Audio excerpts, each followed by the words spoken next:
ጤና ይስጥልኝ የቻናሌ ቤተሰቦች፣ ለዛሬ የተሰሙ አዳዲስ የዝውውር መረጃዎችን ይዤ ቀርብ ያለው ማንቸስተር ዩናይትድ፣ ማንቸስተር ሲቲ፣ አርሰናል፣ ቼልሲ እንዲሁም ሌሎች ክለቦችን የተመለከቱ ፈጣን የዝውውር መረጃዎችን ይዤ ቀርብ ያለው። ለዚህ የዩቲዩብ ቻናል አዲስ የሆናችሁ ላይክ በማድረግ መረጃዎችን ማድመጥ ጀምሩ። የእናንተ ላይክ ለእኛ እጅግ በጣም አስፈላጊ ነው። መረጃዎቻችንን በቀጥታ ወደ እናንተ እናደርሳለን። ማንቸስተር ዩናይትድን እናስቀድም። ማንቸስተር ዩናይትድ እንደሚታወሰው በክረምቱ የተጫዋቾች የዝውውር መስኮት ሁለት ተጫዋቾችን ከወዲሁ ማስፈረሙ የሚታወስ ነው። ዩሪ ተለማንሽን ከአስቶን ቪላ አስፈርሟል።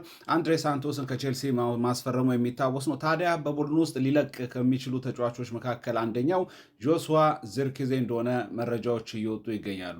ጆሹዋ ዝርክዜ እንደምናስታውሰው ከጣሊያኑ ክለብ ቦሎኛ ወደ ዩናይትድ ከመጣ 2 ዓመት ሆኖታል። ነገር ግን የታሰበውን ያክል በክለቡ ስኬታማ ጊዜን ማሳለፍ አልቻለም። ይህንን ተከትሎ ዩናይትድ ይህንን ተጫዋች በዚህ የተጫዋቾች የዝውውር መስኮት መሸኘት ይፈልጋል ተብሏል። ታዲያ የዚህ ተጫዋች መዳረሻ ወደ ጣሊያን ሊሆን እንደሚችል ነው መረጃዎች እየወጡ የሚገኙት። ጆሹዋ ዝርክዜን ማንቸስተር ዩናይትድ ለዩቬንቱስ በሽያጭ መልኩ ማቅረቡን የተመለከተ መረጃ ጋዜጣ ዴሎ ስፖርት አስነብቧል። ጆሹዋ ዝርክዜን ዩናይትድ በ34 ሚሊዮን ፓውንድ ዩቬንቱስን መግዛት ትችላላችሁ ሲል ፈቃድ መስጠቱን የተመለከተ መረጃ እያየውኝ ይገኛለሁ። ጆሹዋ ዝርክዜ ከጉዳት ጋር ተያይዞ እንዲሁም በሚሰለፍባቸው አንዳንድ ጨዋታዎች ላይ የሚጠበቅበትን ያክል ግልጋሎትን መስጠት አለመቻሉን ተከትሎ ከዩናይትድ ቤት ሊለቅ የሚችል ተጫዋች እንደሆነ ነው መረጃዎች እየጠቆሙ የሚገኙት። ይህንን ተከትሎ ዩቬንቱስ ተጫዋቹን ያስፈርመዋል ወይ የሚለው እየተጠበቀ ይገኛል። ምክንያቱም ዩቬንቱስም የአጥቂ ስፍራ ተጫዋች በገበያው ላይ እየፈለጉ ከሚገኙ ተጫዋቾች መካከል አንዱ ነው። ከቭላሆቪች ጋር ተለያይቷል።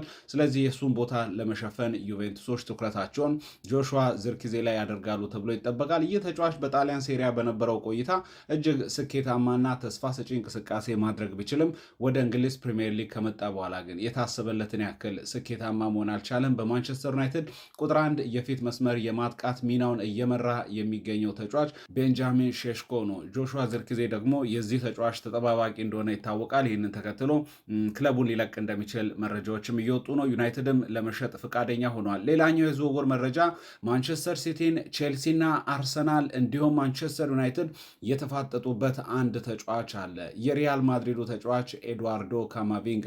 ኤድዋርዶ ካማቪንጋን ለመልቀቅ ሪያል ማድሪድ ፈቃደኛ የሚሆን ከሆነ ይህንን ተጫዋች ለማስፈረም እኚህ ሶስቱ የእንግሊዝ ፕሪሚየር ሊግ ቡድኖች መፋጠጣቸውን የተመለከተ መረጃ እየተመለከትኩ እገኛለሁ። ከዚህ ቀደም ማንቸስተር ሲቲ ፈላጊ አልነበረም። ይሁንና ግን ሮድሪ ወደ ሪያል ማድሪድ ሊያመራ ይችላል መባሉን ተከትሎ እንዲሁም ሮድሪም ከማንቸስተር ሲቲ ለመልቀቅ ፍላጎት አለው።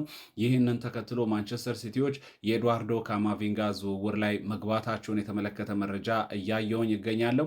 ኤድዋርዶ ካማቪንጋ በፈረንሳይ ብሔራዊ ቡድን እንዲሁም በሪያል ማድሪድ ቆይታውም ጥሩ ጊዜን እያሳለፈ የሚገኝ ተጫዋች እንደሆነ ይታወቃል። ከፈረንሳይ ብሔራዊ ቡድን በእርግጥ የ2026 የዓለም ዋንጫ ጥሪ ውስጥ መካተት አልቻለም። ከዚህ ቀደም በነበሩ ጨዋታዎች ላይ ሲሰለፍ ተመልክተኗል።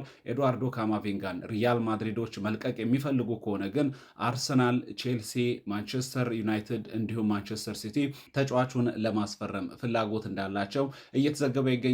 ሮድሪ የመጨረሻውን የፍሎረንቲኖ ፔሬዝን ውሳኔ ብቻ ነው የሚጠብቀው ወደ ሪያል ማድሪድ ለማምራት እየተባለ መረጃ እየወጣ ይገኛል። እኚህ እንግዲህ ከማድሪድ ጋር የተያዙ መረጃዎች ናቸው። ሌላኛው የዝውውር መረጃችን ኢንዞ ፈርናንዴዝን ይመለከታል። የቼልሲው ተጫዋች ኢንዞ ፈርናንዴዝ ከክለቡ ለመልቀቅ ፍላጎትን ካሳየ በእርግጥ ብዙ ጊዜያት ሆኖታል። ባሳለፍነው የጥሩ የዝውውር መስኮት ላይም እንዲሁም በአሁኑም የዝውውር መስኮት ላይም ተጫዋቹ በግልጽ ከቼልሲ ለመውጣት ፍላጎት እንዳለው ፍንጮችን በተለያየ መንገድ ሲያሳይ ነበር። ለቅርብ ወዳጆቹ እንዲሁም በተለያዩ አጋጣሚዎች ከቼልሲ የወጡ ተጫዋቾችንም ጭምር በማድነቅ ተጫዋቹ ከክለቡ መልቀቅ እንደሚፈልግ በተለያዩ አጋጣሚዎች ሲናገር እንደነበር የሚታወስ ነው። አሁን ታዲያ ይህንን ተጫዋች ለማስፈረም ፒኤስጂዎች ዝግጁ መሆናቸውን የተመለከተ መረጃ እየተመለከትኩኝ ይገኛለሁ።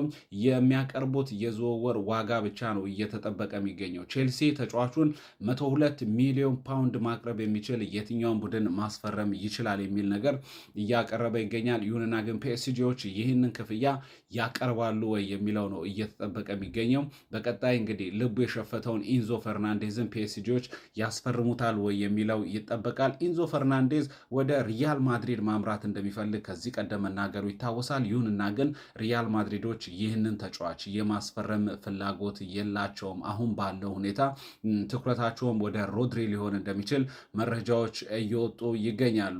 ሌላኛው አርሰናል፣ ማንቸስተር ሲቲ፣ ፒኤስጂ እና ሪያል ማድሪድ እንዲሁም ሊቨርፑልን ጨምሮ በርካታ ክለቦች እየፈለጉት የሚገኘውና በገበያው ላይ የብዙ ፈላጊ ክለቦችን ትኩረት የሳበው ተጫዋች ኮት ዲቯራዊው ያን ዲዮማንዴ ነው። በእርግጥ ይህ ተጫዋች ወደ ፒኤስጂ ለማምራት ተስማምቷል ተብሎ በግል ደረጃ የተለያዩ መረጃዎች እየወጡ ቢገኙም እስካሁን በይፋ የትኛውም ክለብ ይህንን ተጫዋች አላስፈረመውም። አሁን ላይ ታዲያ የእንግሊዝ ታላላቅ ቡድኖች በዚህ ዝውውር ዙሪያ ጣልቃ ገብተዋል። ከዚህ ቀደም ሊቨርፑል ተጫዋቹን ለማስፈረም ገፍቶ መሄዱ የሚታወቅ ነው። ይሁንና ግን አሁን ባለው ሁኔታ ገበያው ላይ ፈላጊዎቹ በዝተዋል።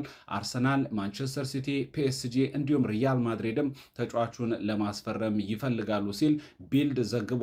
ያን ዲዮማንዴ እጅግ በጣም ተስፋ የተጣለበት በ2026 የዓለም ዋንጫ ላይም ተመልክተነዋል። በአፍሪካ ዋንጫ ላይም በተለያዩ በጀርመን ቡንደስሊጋ ውድድር ላይም እንደተመለከት ነው እጅግ በጣም አስደናቂ ብቃት ያለው የክንፍ መስመር ተጫዋች ነው።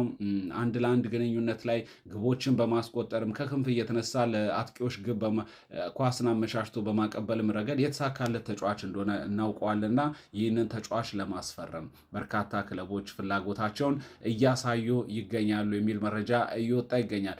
ሌላኛው ሰሞኑን እጅግ አነጋጋሪ ከሆኑ ጉዳዮች መካከል አንደኛው የማኑ ኮኔ የዝውውር ጉዳይ ነው። ማኑ ኮኔ የሮማውን አማካይ ፈረንሳዊውን ተጫዋች ለማስፈረም ማንቸስተር ዩናይትዶች ከፍተኛ የሆነ ፍላጎት አላቸው፣ ከተጫዋቹ ጋርም በግል ተስማምቷል የሚል መረጃ እየወጣ ይገኛል። ይህንን መረጃ ያስነበበው ኮሬሮ ዴሎ ስፖርት ነው። ጣሊያን ላይ እጅግ ታማኝነት ካላቸው የመረጃ ምንጮች መካከል አንዱ እንደሆነ ይታወቃል። ታዲያ ኮሬሮ ዴሎ ስፖርት እንዳስነበበው ከሆነ ማንቸስተር ዩናይትድ በ43 ሚሊዮን ፓውንድ ማኑ ኮኔን ለማስፈረም ተስማምቷል የሚል መረጃ እየወጣ ይገኛል። ማኑ ኮኔ በማንቸስተር ዩናይትድ ውስጥ ከሚፈለጉ የአማካይ ስፍራ ተጫዋቾች ከነ ባሌባ እንዲሁም ከነ አሌክስ ስኮት ተርታ የሚሰለፍ ተጫዋች ነው። ዩናይትዶች ይህንን ተጫዋች ያስፈርሙታል ወይ የሚለው የሚጠበቅ ነው። ዩናይትድ ከዚህ ተጫዋች በተጨማሪ ኦሪሊዮ ቹዋሜኒንም ከሪያል ማድሪድ ለማስፈረም እንቅስቃሴዎችን እያደረጉ ይገኛሉ። ሪያል ማድሪዶች ይህንን ተጫዋች ለገበያ ማቅረብ የሚችሉ ከሆነ ግን ማንቸስተር ዩናይትዶች ሙሉ በሙሉ የሌሎች ተጫዋቾችን ዝውውር በማቆም ወደ ቹዋሜኒ ዝውውር መዞር የሚችሉበት እድል ሰፊ እንደሆነ እየተወራ ይገኛል። የማኑ ኮኔ ጉዳይ ግን በአሁኑ ሰዓት በሁለቱ አካላት በተጫዋቹ ካምፕና በማንቸስተር ዩናይትድ በኩል ከስምምነት ላይ እንደደረሱ መረጃዎች እየወጡ ይገኛሉ። በነገራችን ላይ ማኑ ኮኔን ከማንቸስተር ዩናይትድ በተጨማሪ ሌሎች የእንግሊዝ ክለቦችም ፍላጎት እንዳላቸው መረጃዎች እየወጡ ይገኛሉ። ሌላኛው የዝውውር መረጃ ቶተናም ሆስፐርን ይመለከታል። ቶተናም ሆስፐር ክርስቲያን ሮሜሮን ለኢንተር ሚላን አሳልፎ ለመስጠት ሙሉ በሙሉ ተስማምቷል የሚል መረጃ እየወጣ ይገኛል። ክርስቲያን ሮሜሮ በቶተናም ሆስፐር እንደማይቀጥል ሙሉ በሙሉ ተረጋግጧል። የቡድኑ አምበል ነበር። ባሳለፍነው የውድድር ዓመታት በቶተናም ሆስፐር በነበረው ምርጥ ብቃቱ ክርስቲያን ሮሜሮን ሁላችንም እናውቀዋለን። በተጨማሪም ከአርጀንቲና ብሔራዊ ቡድን ጋር የዓለም ዋንጫን ያሳካ ተጫዋች ነው። በዚህኛው በ2026 ዓለም ዋንጫ እስከ ፍጻሜ ድረስ አርጀንቲና ስትጓዝ የቡድኑ ቁልፍ የተከላካይ ስፍራ ተጫዋች እንደነበር ክርስቲያን ሮሜሮ የሚታወስ ነው። ታዲያ ይህንን ተጫዋች የጣሊያኑ ክለብ ኢንተር ሚላን ለማስፈረም ሙሉ በሙሉ መስማማቱን የተመለከተ መረጃ እየወጣ ይገኛል። በቀጣይ ጊዜያት ሁለቱ ቡድኖች ተስማምተው የተጫዋቹ ዝውውር ይጠናቀቃል ተብሎ ይጠበቃል። ሌላኛው የዝውውር መረጃ ፍራንኪ ዲዮንግን ይመለከታል። ይህ ሆላንዳዊው ተጫዋች ባለፉት ዓመታት በባርሴሎና እጅግ በጣም ውጤታማ ጊዜን ያሳለፈና በቡድኑ ውስጥ ቁልፍ ከሆኑ ተጫዋቾች መካከል አንዱ እንደሆነ ይታወቃል። ታዲያ ባርሴሎና ይህንን ተጫዋች ለመሸጥ ሙሉ በሙሉ ተዘጋጅቷል የሚል መረጃ እየወጣ ይገኛል። የባርሴሎና ማናጀር ሃንሲ ፍሊክም ተጫዋቹ ክለቡን እንዲለቅ ፍላጎታቸውን አሳይተዋል። በተጫዋቹ ላይ ሙሉ በሙሉ ተስፋ ቆርጠዋል የሚል ነገር እየወጣ ይገኛል።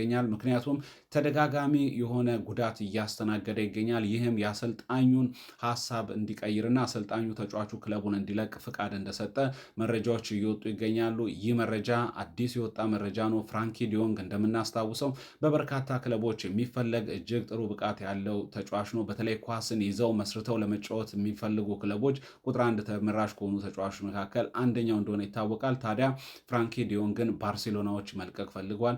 ተጫዋቹ ተደጋጋሚ ጉዳትን አስተናግዷል። አሁንም ከዓለም ዋንጫው በኋላ ከባድ ጉዳት እንዳስተናገደና ለቀጣይ ለረዥም ጊዜ ሜዳ ላይ ላንመለከት የምንችልበት እድል እንዳለ ነው መረጃዎች የሚወጡትና ታዲያ ባርሴሎናዎች ትክክለኛው የግዢ ሂሳብ ከቀረበላቸው ይህንን ተጫዋች ለመልቀቅ ፈቃደኛ እንደሆነ እየተነገረ ይገኛል። በተጨማሪም በቡድን ውስጥ ከፍተኛ የሆነ ክፍያ ወራዊ ደሞዝ ከሚያገኙ ተጫዋች መካከል አንዱ ነው እና ባርሳ ያንን የወር ክፍያውን ማስተካከል ይፈልጋል። የተመጣጠነ እንዲሆን ለሁሉም ተጫዋቾች ይፈልጋል። በዚህም ምክንያት ተጫዋቹን መልቀቅ እንደሚፈልግ ነው መረጃዎች እየወጡ የሚገኙት። ውድ የቻናሌ ቤተሰቦች ለሰዓቱ ያዘጋጇቸው የዝውውር መረጃዎች እነዚህ ናቸው። ከሰዓት ላይ አዲስ መረጃዎችን ስመለከት እንደዚሁ ወደ እናንተ አደርሳለሁኝ። ለዚህ ቻናል አዲስ የሆናችሁ ላይክ፣ ሰብስክራይብ ማድረጋችሁን እንዳረሱ። ይመቻችሁ።